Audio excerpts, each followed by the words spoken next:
এখন stroke common হয়ে দাঁড়িয়েছে যে কোনো বয়সের ক্ষেত্রে। আগে আমরা দেখতাম বয়স্কদের স্ট্রোক হতো, এখন দেখছি ইয়ংদের স্ট্রোকের পরিমাণটা বেশি পরিমাণে হচ্ছে। তা আমরা জানবো কেন এখন ইয়ংদের বেশি পরিমাণে স্ট্রোক হচ্ছে, তার কারণ কী কী হতে পারে। তাই স্ট্রোকের কারণগুলো আমরা জেনে রাখি এবং কীভাবে প্রতিরোধ করা যেতে পারে সেটাও জেনে রাখবো। তো চলো জানা যাক স্ট্রোকের কী কী কারণ হতে পারে। এক, হাই কোলেস্টেরল। আমাদের শরীরে দুই ধরনের ফ্যাট থাকে, একটা ভালো একটা খারাপ ফ্যাট।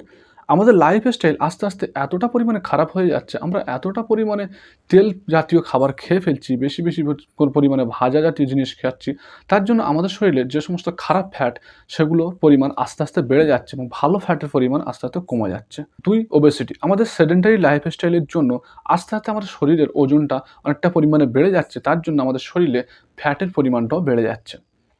তিন, ডায়াবেটিস। চার, হাইপার টেনশন। পাঁচ, স্মোকিং এবং অ্যালকোহল ইনটেক করার রেটটা আস্তে আস্তে দিনের পর দিন বেড়ে যাচ্ছে।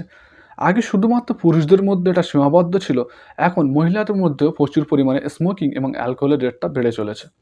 ছয়, ল্যাক অফ এক্সারসাইজ।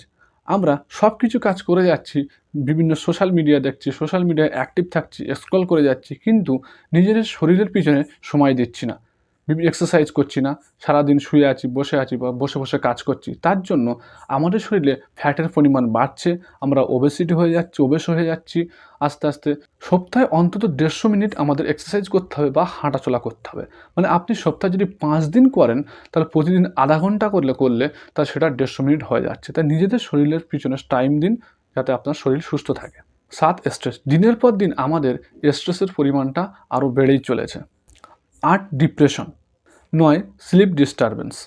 এইসব কারণে কেন স্ট্রোকের পরিমাণ বেড়ে চলেছে সেগুলো জানতে অবশ্যই হেলথ ইনফিনিটি ইউটিউব প্ল্যাটফর্মটাকে ফলো করুন। সেখানে আলাদা একটা ভিডিও বানানো হয়েছে যে এই সমস্ত কারণে কিভাবে স্ট্রোক হচ্ছে।